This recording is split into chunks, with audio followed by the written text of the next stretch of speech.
My name is Anastasia Lin. I am a Canadian actress.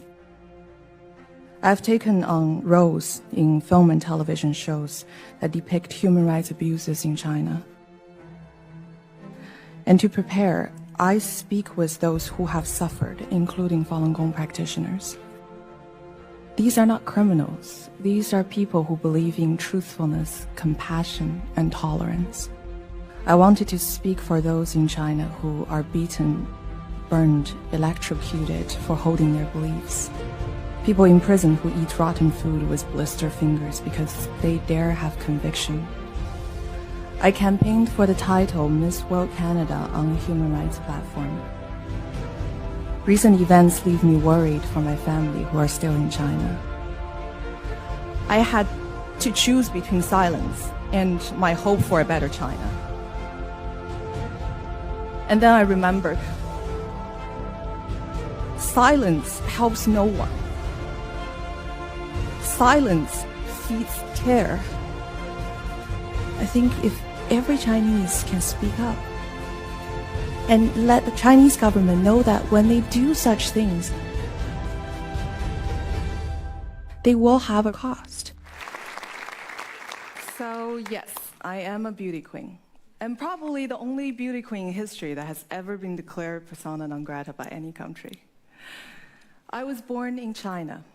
When I was there, I believed everything I was taught. And then I moved to Canada. And I was given the rarest gift, a chance to reconstruct my outlook on the world.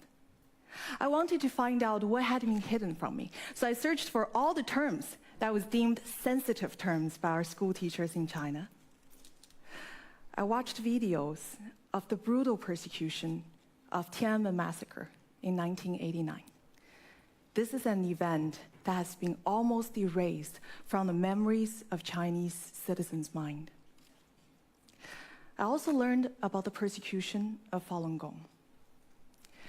In the late 1990s, 70 to 100 million Chinese people were practicing this peaceful meditation practice of the Buddha school. Rooted in the principle of truthfulness, compassion, and tolerance, it offered an alternative to communist atheist dogma and money worship. And initially, it was supported by the government as a way to improve health. Unfortunately, Falun Gong's popularity and independence from state control came to be viewed as a threat by the ruling party, challenging its absolute control over the hearts and minds of Chinese citizens. As anyone who is familiar with modern Chinese history would know, that the party tolerates no ideological competition, however benign.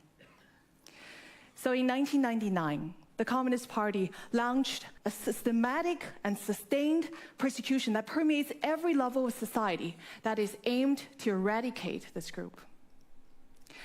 In a recent report, Freedom House wrote that hundreds of thousands of Falun Gong practitioners have been detained without trial, making them the largest group of prisoners of conscience in China, if not the world.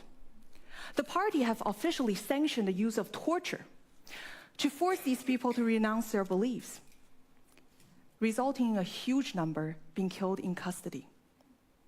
A far-reaching campaign of hatred propaganda and misinformation was used to vilify and dehumanize Falun Gong practitioners. After learning all this, I realized that I've been lied to all my life.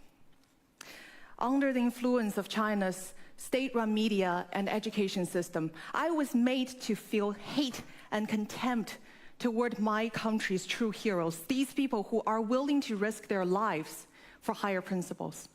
Worse still, I was made to participate in the indoctrination of others.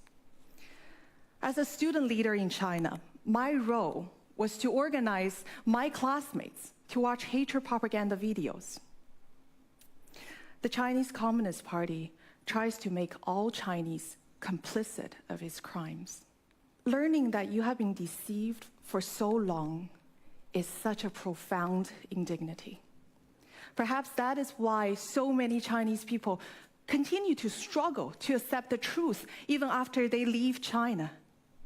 It is a profound embarrassment to learn that your whole belief system was based on lies. And once I came to understand this, I wanted to find a way to contradict it, a way to not only defy it, but to also speak up for the Chinese, brave Chinese citizens who have been vilified for their heroism.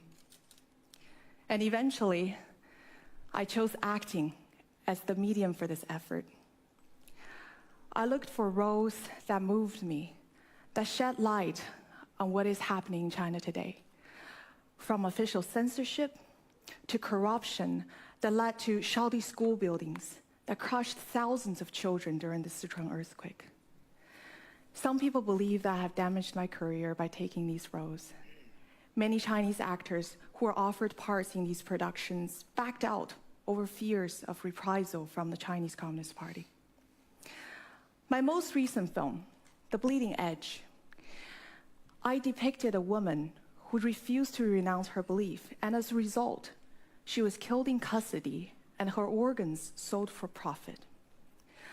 As harrowing as it sounds, this is what happened to thousands of Chinese prisoners of conscience. Consider this. China performs far in excess of 10,000 organ transplants per year. Yet there's virtually no voluntary organ donation. Hospitals promise that they can obtain a kidney, a liver, a heart within a matter of weeks. Authorities claim that these organs come from death row inmates, people who are convicted of capital crimes. But there aren't nearly enough capital death row inmates to supply such a large number of organ transplants.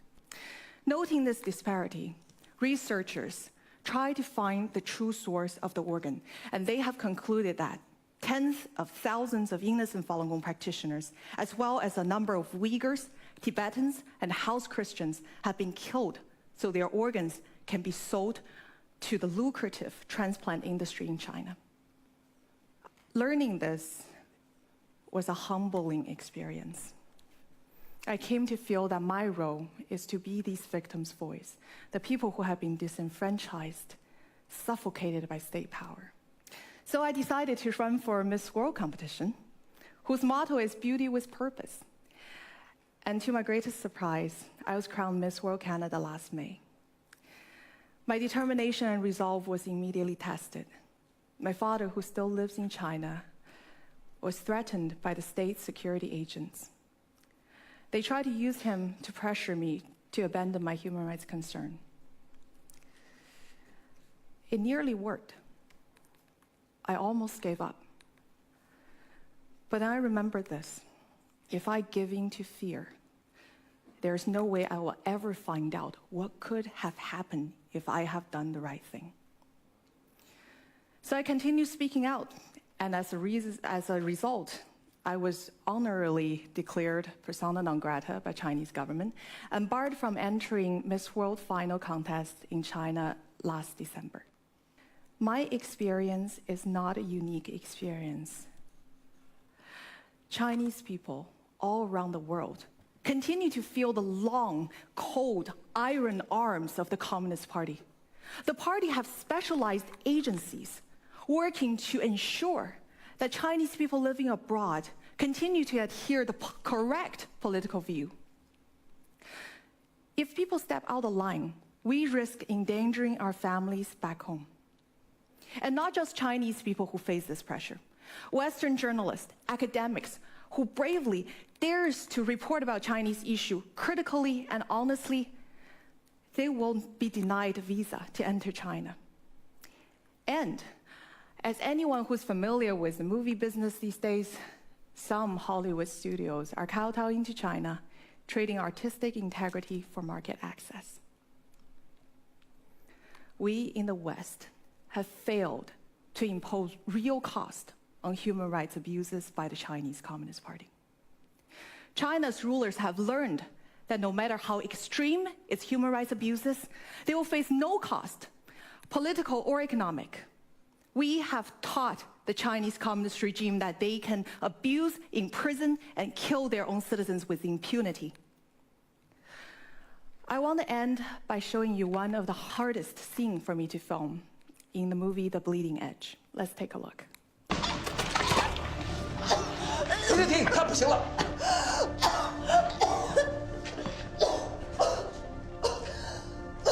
你还绝不绝食？你有没有妻子儿女？他们如果遭受这样的经历，你是什么感受？你为什么要当医生？是为了迫害好人吗？何苦受这个罪呢？我们这样子对你，你恨不恨我们？不恨。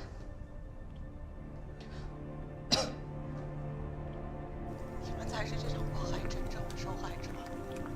为了一份工作，做这种丧尽天良的事情。将来这场迫害的真相大白于天下的时候，你的孩子问你，迫害法轮功的时候你在做什么？你们怎么回答？